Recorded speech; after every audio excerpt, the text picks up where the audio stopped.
Hi, I'm Dorothy. The day that changed everything for me started just like any other. I decided to surprise my kids with an early pickup from school, and we were all laughing and joking as we walked through the door.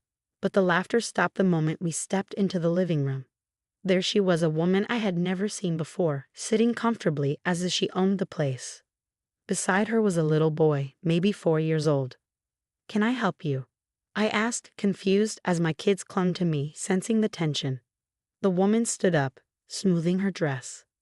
"I'm Linda, and you must be Dorothy. I've heard so much about you," she said with a smile that sent a chill down my spine.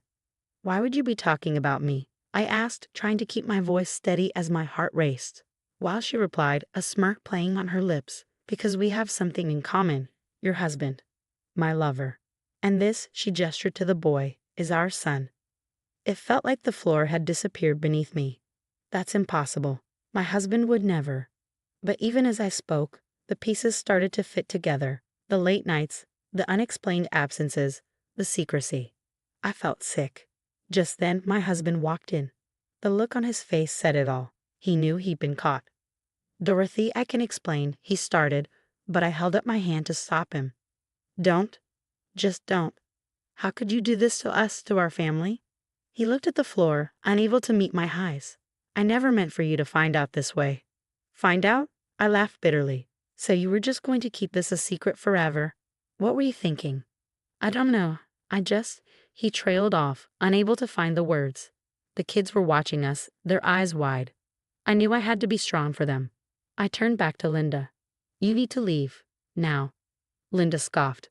"I'm not going anywhere. He promised he'd take care of us." "That's not my problem," I said firmly. "You need to leave my house." There was a tense standoff, a moment where no one moved. Then my husband spoke up. "Maybe we can work something out. Linda, give us a moment." Linda and her son left the room, and my husband turned to me. "Dorothy, please, let's talk about this." But I heard enough. "There's nothing to talk about. You've made your choice, and now I'm making mine. We're leaving." I gathered our things, ushering the kids out of the house. They were full of questions, but I had no answers for them, not yet. As we drove away, I looked in the rearview mirror at the life I was leaving behind. It was the hardest thing I'd ever done, but I knew it was the only choice I had. A few months passed since the day I walked away from my old life. My kids and I were now in a small but cozy apartment in a new neighborhood, starting fresh. The adjustment was tough, not just for me but for the kids too. They missed their dad, but they were resilient, just like their mom. One evening, after a long day of juggling work and the kids, I finally got them to bed. That's when my phone rang. It was him, my ex-husband. "Dorothy, please, just hear me out." "There's nothing left to say," I replied, trying to keep my voice steady. "I made a mistake, a huge mistake. I want to make things right." "Right? How can you possibly make this right?" "I miss you and the kids. I'm a mess without you. That's not my problem anymore. You made your choice." "Dorothy, I'm sorry. I really am." "Sorry doesn't change what you did. Sorry doesn't fix our family." He was silent for a moment. "Can I at least see the kids?" I took a deep breath. "I don't want you near us. Not now, maybe not ever." He let out a long sigh. "Okay, I respect that. Just, if you change your mind." "I won't." I hung up the phone, my hands shaking. It wasn't easy, but I had to be strong for me and for my kids. The next day, I was at the grocery store with the kids when my phone buzzed. It was a text from him. I quickly put the phone away, not wanting to read it. "Mommy, are we going to see Daddy soon?" my youngest asked, tugging at my sleeve. I knelt down to their level. "Not for a while, sweetie, but we have each other, right?" They nodded, though I could see the sadness in their eyes. We continued our shopping, trying to keep things as normal as possible, but nothing about our lives was normal anymore. The days turned into weeks, and slowly, we started to find our rhythm. I was working 2 jobs to make ends meet, and every day was a struggle. But we were surviving. But I was managing. The kids were doing well in school, making new friends, and starting to smile more. One afternoon, after picking them up from school, we found a letter slipped under our door. It was from him, a long apology filled with promises and pleas for forgiveness. I read it, then tore it up and threw it away. That evening, I sat down with the kids. "Your dad sent a letter. He's sorry for what he did." "Do you forgive him?" my oldest asked, looking up at me with curious eyes. I sighed. It's not that simple. What he did hurt us a lot. Forgiving him won't change what happened. They nodded, understanding more than I gave them credit for. As the weeks turned into months, I found strength I never knew I had. I was more than just a betrayed wife. I was a survivor, a fighter, a mother who would do anything for her kids. No matter what life threw at us, I knew we would make it through together. A year flew by, and life settled into a new normal. I had worked tirelessly, and it paid off. I was promoted at work, a recognition that felt like a small victory in my larger battle. One crisp autumn morning, as I was dropping the kids off at school, my colleague Jenna called. "Dorothy, have you heard the latest about your ex?" "No, and I don't care to." "Well, he's in a bad spot. Linda left him, and he's drowning in debt." I paused, taking a moment. Not my circus, not my monkeys.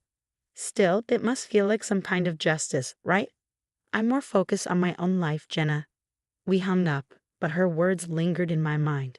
Despite everything, I couldn't help but feel a pang of something, not pity, maybe just the remnants of a life I once thought I'd have. The day went on, and I immersed myself in work. My kids were thriving too, making friends, excelling in school. It seemed we were all doing better, moving on.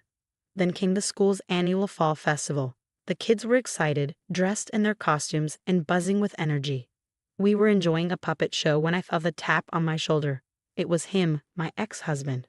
"Can we talk?" I took a deep breath. "Not here, not now. I just want to see the kids. I've missed so much." "They're doing fine, better than fine, actually. I know I messed up, but I want to make things right." "Making things right doesn't mean you get to walk back into their lives like nothing happened." He looked down, defeated. "I'm their father, Dorothy. I have a right to see them. You lost that right when you decided to have another family." We were interrupted by the kids running over, excited to show me their crafts. "Mommy, look what I made." I smiled at them, my heart swelling with love. "It's wonderful, sweetie." As they ran off to play more games, he lingered, watching them. Seeing them like this, happy and healthy, it's all I wanted. I turned to him. "They are happy and healthy because I made sure of it, because I picked up the pieces you left behind." He nodded, understanding the unspoken message. "If you ever change your mind." "I won't." He left then, disappearing into the crowd. I watched him go, feeling a sense of closure. My children's laughter pulled me back to the moment, to the life I had fought so hard to rebuild. We spent the rest of the evening enjoying the festival, the joy on their faces a reminder of how far we'd come. That night, as I tucked them into bed, I realized that our journey hadn't been easy, but it had brought us to a place of peace and happiness, a place we had created, just us. And that was all that mattered. 2 years passed since I turned the page on a chapter of my life filled with betrayal and hurt.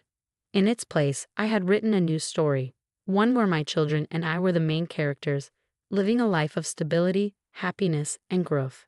I had become something of a role model in my community, often speaking at events to inspire other single mothers.